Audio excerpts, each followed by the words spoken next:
Bienvenidos a mi casa. En esta oportunidad les quería comentar sobre los primeros cristianos después de la muerte de Cristo, cómo va evolucionando la iglesia. En el primer video les hablaba que Cristo había había mandado a 72 personas para que vayan cumpliendo las ideas, las tradiciones, los pensamientos de Cristo y vayan formando iglesias en lo que en esa época era el mundo, que después se sabría que llegaría desde casi Inglaterra hasta casi la India.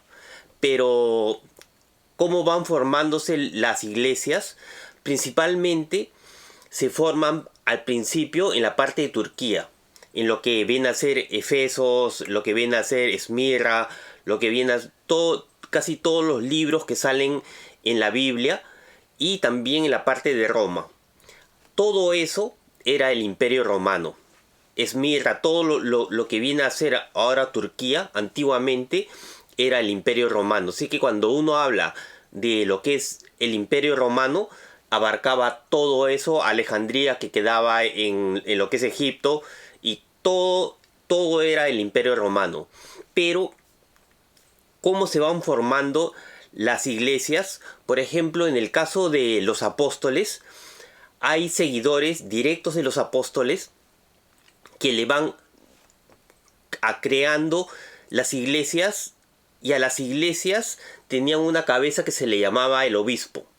El obispo era la cabeza, después vendrían a ser los sacerdotes, pero los sacerdotes son, digamos, dentro de los sacerdotes, el que tiene mayor, digamos, rango, viene a ser un obispo.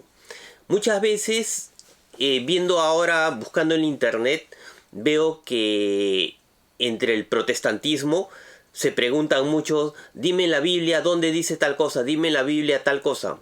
Por ejemplo, en el caso del Papa, cuando uno ve cómo se va formando las iglesias, vemos que, por ejemplo, la palabra amén, la palabra aleluya, varias palabras que se usan del griego, por ejemplo, la Eucaristía, ¿no? Todos vienen de vocablos que no son del español, sino que vienen del griego, del hebreo, del arameo.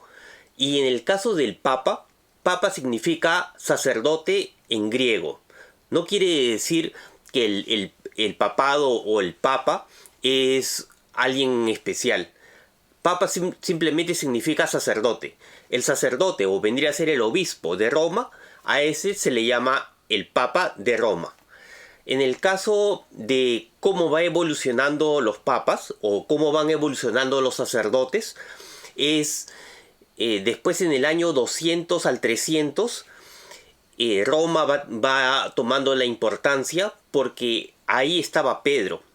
Y entonces, en ese lado, como les comentaba en los videos anteriores, el papado de Pedro o el sacerdocio de Pedro viene a ser el más importante, porque él decidía las cosas, cómo iban a seguirse. Cuando uno ve cómo es en la Iglesia Católica, siempre se va a decir de que hay, digamos, tres pilares, no tres bases de la Iglesia Católica.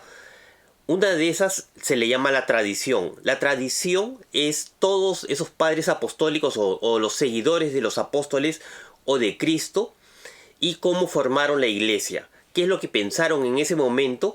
Digamos que si uno era discípulo o que seguía a Cristo en ese momento, podía escuchar y podía preguntarle directamente a Cristo.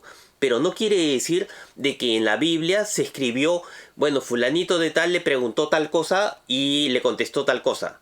No, esas cosas, no todas las enseñanzas de Cristo se escribieron en la Biblia. Y entonces, muchos pensamientos o muchas preguntas que se le hacían a Cristo, y después del fallecimiento de Cristo a los apóstoles, no han sido escritos en la Biblia. A esas, digamos, preguntas o formas de actuar de los apóstoles o del mismo Cristo se le llama la tradición. Y lo más importante es los primeros que tuvieron, digamos, contacto o, digamos, tuvieron las preguntas hechas directamente hacia lo que viene a ser Cristo directamente, o hacia los apóstoles, o hacia la segunda generación de los apóstoles. Digamos, los que estuvieron con los apóstoles mueren, pero ellos seguían con las mismas ideas y se lo transmiten a una generación nueva.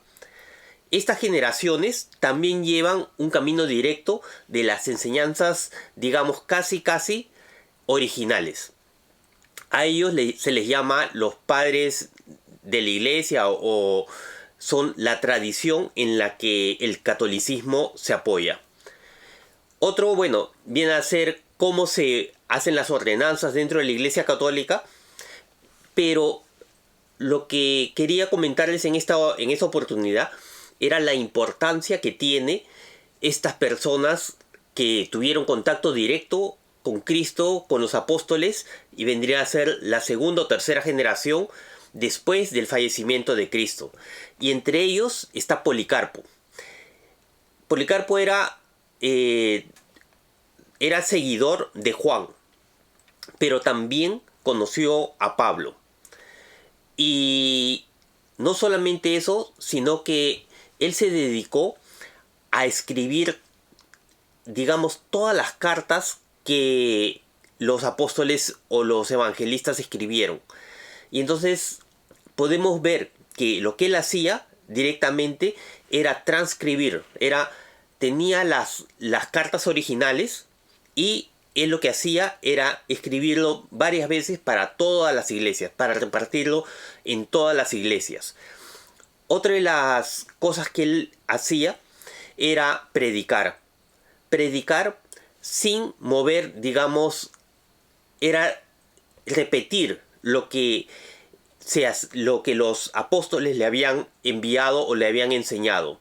Y entonces él se vuelve como si fuese un obispo o un sacerdote, que a veces nosotros pensamos que el Papa es como si fuese un presidente que dice, bueno, hoy día me he levantado y voy a nombrar a la Virgen María, que a partir de hoy día la Virgen María vamos a creer en esto o en aquello, y no es así. El papado lo que hace es simplemente mantener esas ideas originales durante todo el tiempo. Han habido papas que podríamos decir ahorita que nos daría vergüenza de lo que fueron, y a pesar de eso no pudieron cambiar nada de las enseñanzas de los primeros sacerdotes, o de los primeros apóstoles, o de los primeros discípulos de Cristo. ¿Por qué? Porque cuando uno quiere mover, o lo que le llamamos un dogma o una enseñanza, cuando se quiere mover algo, se tiene que ir a lo que se pensaba en el principio. Y entonces, si esas enseñanzas no habían en el principio, no se pueden crear en tiempos modernos. Muchas veces en la internet veo que hablan de, por ejemplo, de la Virgen María, de que solamente se cree que es virgen, o solamente se reza el Ave María o algún rezo en especial desde hace unos pocos años. Y cuando uno ve la historia, ya desde los primeros años, digamos, la Virgen María fallece, y en el año 100 más o menos, o el año 200, ya se hacían oraciones a la Virgen María. Y uno de los casos que se puede ver es, justo he estado ahora viendo, y hay una oración que se ha encontrado en los papiros en Egipto, que se llama Papiros Rylands, es el 470, y hay una oración que es, por los papiros que se han ido encontrando en diferentes lugares, que se sabe que esta oración se repetía en todas las iglesias que estaban alrededor, no solamente de Alejandría, digamos de Egipto, sino en todo lo que vendría a ser ese nuevo mundo que había, ¿no? Que era el Imperio Romano. En las iglesias de Efeso, en las iglesias de Galacia y todos esos. La oración se llama, bueno, está en griego, se llama Subtum Praesidium, que es una oración donde no solamente habla de la Virgen María, sino que habla, la primera línea dice: bajo a tu amparo nos acogemos, Santa Madre de Dios, que en griego es, creo que se dice Theotokos, que viene a decir que es no solamente la Madre de Cristo, sino de Dios. Muchas veces hay esa idea de quién, si la madre crea o la madre, da a luz al Hijo de Dios, ¿no? Y bueno, uno puede ver en el internet varios casos que se sabe de que ninguna madre crea a un hijo. No lo construye, no le pone un brazo, no le pone un ojo, no le pone una oreja, sino que lo que hace es el término creación es de Dios. Y el dar a luz un hijo, que vendría a ser el Hijo de Dios, vendría a ser la Madre de Dios. Ya desde el principio, desde los primeros siglos, por ejemplo, este papiro es del año entre el año 100 al año 200. Pero se cree que se usó desde la época de Cristo. Y no solamente eso, sino que en esta palabra Santa Madre de Dios nos indica de que ya desde esa época se creía y se le hacía veneración a la Madre de Dios, a la Virgen María. Años después vendría a haber un concilio, que creo que era en Efeso, que hubo una persona que estaba, sí, el concilio de Efeso en el año 430, que había una persona que eran lo que se le llama los judaizantes, los que son una mezcla entre judíos con algunas ideas cristianas, que decían de que no era madre de Dios, sino era simplemente una persona, una madre, una mamá, que tuvo la bondad de Dios, que a través de ella nació Cristo y se acabó. Ella solamente fue un camino para que nazca Cristo. Pero cuando vemos que ya antes, esto es del año 430, esto del concilio de Efeso, cuando vemos que esta idea de los nestorianos, de los judaizantes, era una idea nueva, si nos vemos que en el 430, ya casi 300 años antes, ya se creía de que la Virgen María era la Madre de Dios. Y entonces, ¿qué se decide en este concilio de Efeso? Es decidir de que es como decir, no permitir de que se pongan ideas nuevas dentro del catolicismo. Si siempre se ha pensado de que era Madre de Dios, vamos a seguir pensando, porque los primeros cristianos, digamos, desde los apóstoles hasta el año, digamos, 200, se pensaba y creían que era la Madre de Dios. Cuando llegan los nestorianos, los judaizantes, y quieren transformar, quieren meter ideas nuevas a la religión católica, lo que hacen es decir no, y vamos a seguir con la misma idea, con la misma línea.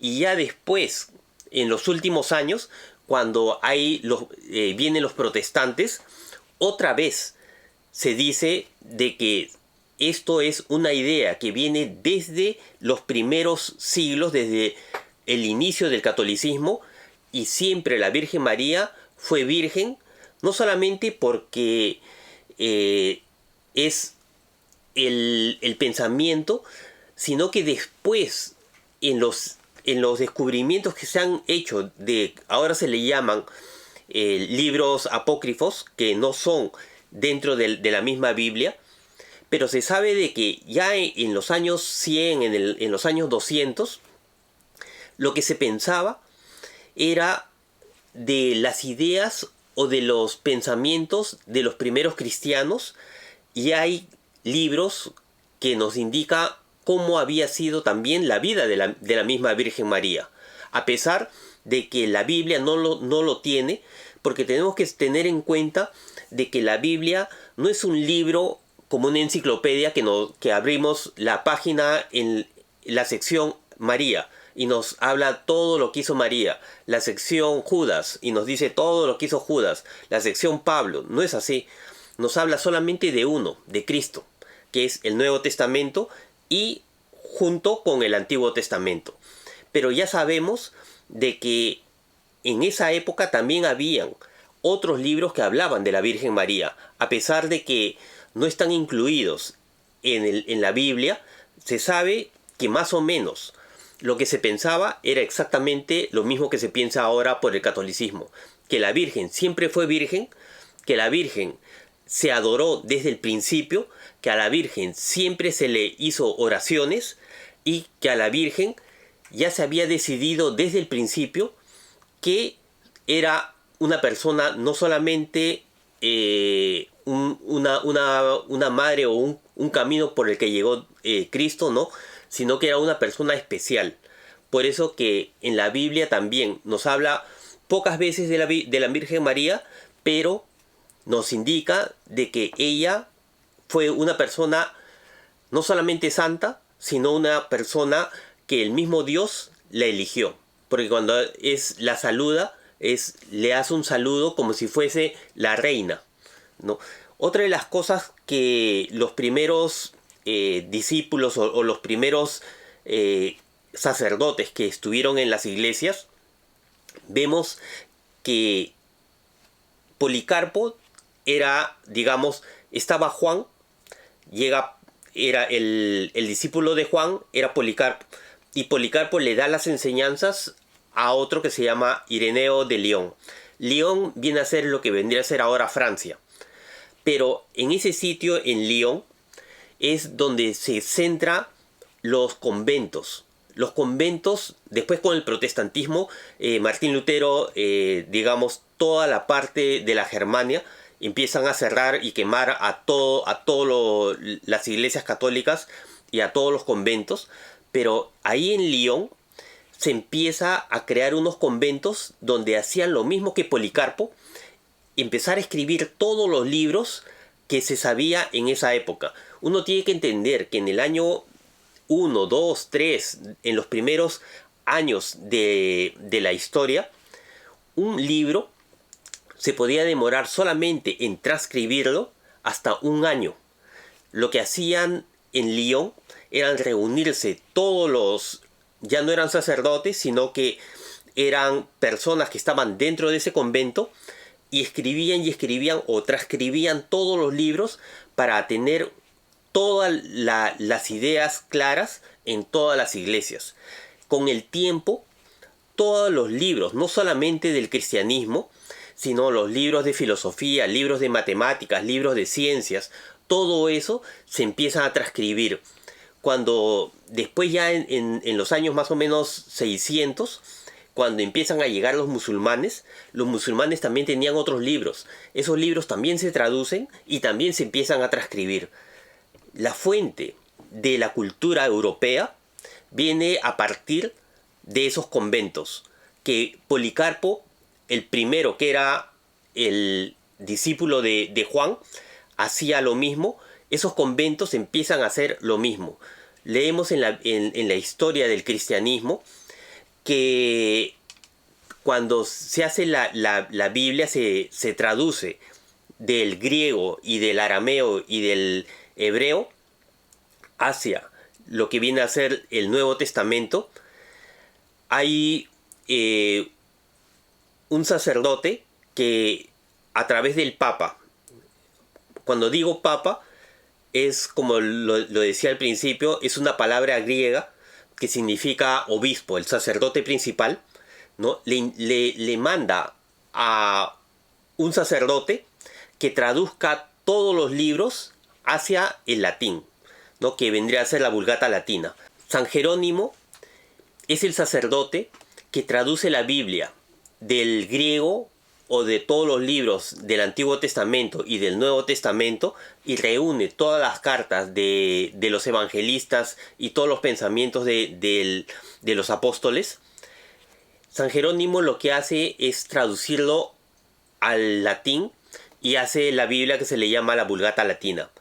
Pero no solamente él hizo la traducción hacia la Biblia, sino que él también hizo los conventos en esa época. Él ya reunía a personas para que sigan escribiendo y transcribiendo todas las cosas que se sabía de los apóstoles, del mismo Cristo y de los pensamientos de esa época. Él después se va a Belén y ahí empieza a escribir también, pero empiezan a formarse los primeros conventos.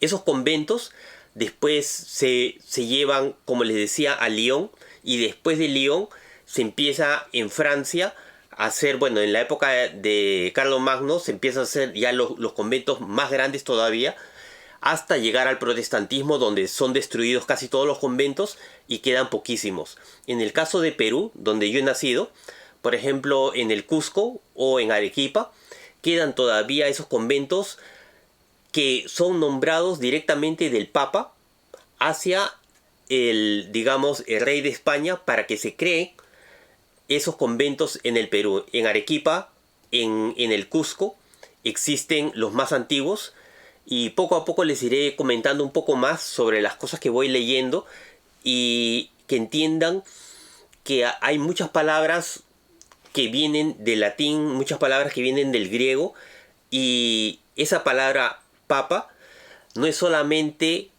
sacerdote, porque la palabra sacerdote en griego es papa, sino que también después se le puso, no sé si se dice acrónimo, pero a las letras se le puso un significado, ¿no? Eso se los comentaré después y nos vemos en el siguiente video. Chao, gracias.